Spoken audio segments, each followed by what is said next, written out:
দর্শক, চাঁদপুর যাওয়ার পথে প্রধানমন্ত্রী তারেক রহমান কুমিল্লায় পথসভা করবেন। সেখানকার সার্বিক প্রস্তুতির ব্যাপারে সর্বশেষ তথ্য জানাতে আমাদের সাথে যুক্ত হচ্ছেন সহকর্মী কাজী এনামুল হক।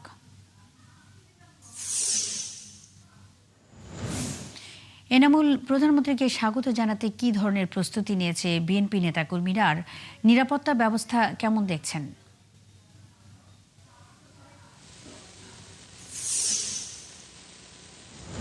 আমি যেখানে দাঁড়িয়ে আছি কুমিল্লার ঐতিহাসিক লক্ষ্মীপুর বাজার মাঠ, সেখানে 4 স্তরের নিরাপত্তার ব্যবস্থা বলয় ইতিমধ্যেই করা হয়েছে এবং মঞ্চ হতে সাউন্ড সিস্টেম হতে সব কিছুই কিন্তু প্রস্তুত রয়েছে।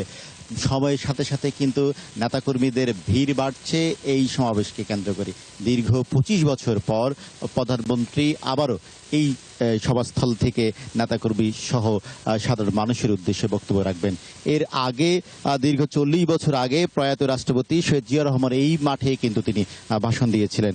তারপরে 3বারের প্রয়াত প্রধানমন্ত্রী বিএনপি চেয়ারপারসন বেগম খালেদা জিয়া এই সমাবেশ থেকে, এই জনসভা থেকে কিন্তু এই মাঠ থেকে কিন্তু তিনি ভাষণ দিয়েছেন।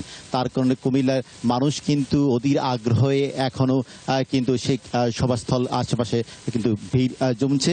স্থানীয়রা কিন্তু মহাসড়কের পাশেই কিন্তু থাকবেন, এমনটাই কিন্তু নেতৃবৃন্দরা কিন্তু জানিয়ে দিয়েছেন। প্রথমে কুমিল্লা প্রবেশের পথে মুন্সিগঞ্জ পার হওয়ার পরেই কুমিল্লা মেঘনা উপজেলা এবং তারপরে কুমিল্লা দাউদকান্দি টোল প্লাজায় থাকবেন বিএনপির স্থায়ী কমিটির সদস্য ডক্টর খন্দকার মোশাররফ হোসেন। পরবর্তী সময় ঢাকা চট্টগ্রাম মহাসড়কের চান্দিনায়, তারপরে ডিমসার এবং সেই সাথে পদুয়ার বাজার বিশ্ব এলাকায় কুমিল্লা সদর সংসদ মৌলিক চৌধুরীর নেতৃত্বে নেতাকর্মীরা এবং লাকসামের মুজাফফরগঞ্জ এলাকায় স্থানীয় সংসদ সদস্য, লাকসামের সংসদ সদস্য আবুল কালাম, তিনি কেন্দ্রীয় বিএনপি শিল্প বিষয় সম্পাদক। সেখানেও কিন্তু ছোট একটি মঞ্চ করা হয়েছে, সেখানেও সড়কের দুপাশে প্রধানমন্ত্রীকে স্বাগত জানাবে। ইতিমধ্যে নেতাকর্মীদের মধ্যে একটি উচ্ছ্বাস, আনন্দ দেখা গেছে এবং এই সমাবেশকে কেন্দ্র করে 4 স্তরের নিরাপত্তা বলয় করা হয়েছে। ইতিমধ্যে প্রশাসনের কর্মকর্তারা মাঠটিকে ডগ স্কোয়াড দিয়ে তারা পর্যবেক্ষণ করছেন, এসএফের কর্মকর্তারা। সেই সাথে বাইরে কিন্তু রয়েছে বিজেপি এবং সেই সাথে পুলিশের সদস্যরা। 4 স্তরের নিরাপত্তা ব্যবস্থা করা হয়েছে এবং র্যাবের স্কোয়াড টিমও সেখানে কাজ করছেন। তবে এই সমাবেশকে কেন্দ্র করে সাধারণের মধ্যে এক প্রকার উৎসাহ দেখা দিয়েছে। তারা বলছেন দীর্ঘদিন থেকে কুমিল্লার যে বঞ্চিত কুমিল্লা বিভাগ বাস্তবায়নের কথা সেখানে ঘোষণা আসতে পারে। বরুড়াবাসী চায় বরুড়াতে যেন একটি কৃষি বিশ্ববিদ্যালয় স্থাপন করা হয় এবং সেই জায়গায় একটি আন্তর্জাতিক স্টেডিয়ামেরও কিন্তু দাবি উঠেছে।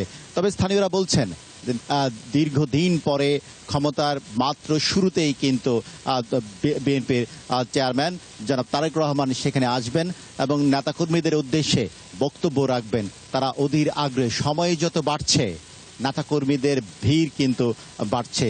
শুধুমাত্র বিএনপির স্থানীয় নেতৃবৃন্দ নয়, আশেপাশের সাধারণ মানুষ কিন্তু সেই জায়গায় ইতিমধ্যে কিন্তু ভিড় জমাচ্ছে। আমি যদি 2-1 জনের সাথে কথা বলি, এই যে আজকে প্রধানমন্ত্রী আসছে, আপনাদের কেমন লাগতেছে? খুব আনন্দ লাগতেছে, খুব আনন্দ হারা মনে করে হয়ে গেছে। আনন্দ লাগতেছে, খুব আনন্দ লাগতেছে। হ্যাঁ, আমাদের অনেক আনন্দ লাগতেছে, খুব ভালো।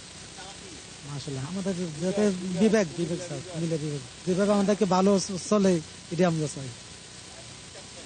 কুমিল্লা বিভাগ চাচ্ছে ওনার কাছে, চেয়ারম্যানের কাছে, প্রধানমন্ত্রীর কাছে। উনি আসলে সাধারণ মানুষ বলছে দীর্ঘদিন থেকে অপেক্ষিত কুমিল্লার বিভাগ তারা আজকে এই জনসভা থেকে প্রধানমন্ত্রীর মুখ দিয়ে যেন চায় কুমিল্লা বিভাগ বাস্তবায়ন, সেই কথাটাই কিন্তু সাধারণ মানুষ কিন্তু বলছে। তবে বরুড়াবাসী অনেকটাই নিজেদেরকে ভাগ্যবান বলে মনে করছেন যে তারা বারবার এই কাজী এনামুল হক, আপনি আছেন সেখানে, খবর রাখতে থাকুন। নিশ্চয়ই আরো জানবো পরবর্তী সংবাদ সংযোগে, সঙ্গেই থাকবেন। দর্শক, আজ প্রধানমন্ত্রী চাঁদপুর যাচ্ছেন। প্রধানমন্ত্রীকে স্বাগত জানাতে চাঁদপুরে নেওয়া হয়েছে ব্যাপক প্রস্তুতি। এ বিষয়ে খবরাখবর নিয়ে কাজী এনামুল হক চাঁদপুর থেকে যুক্ত ছিলেন।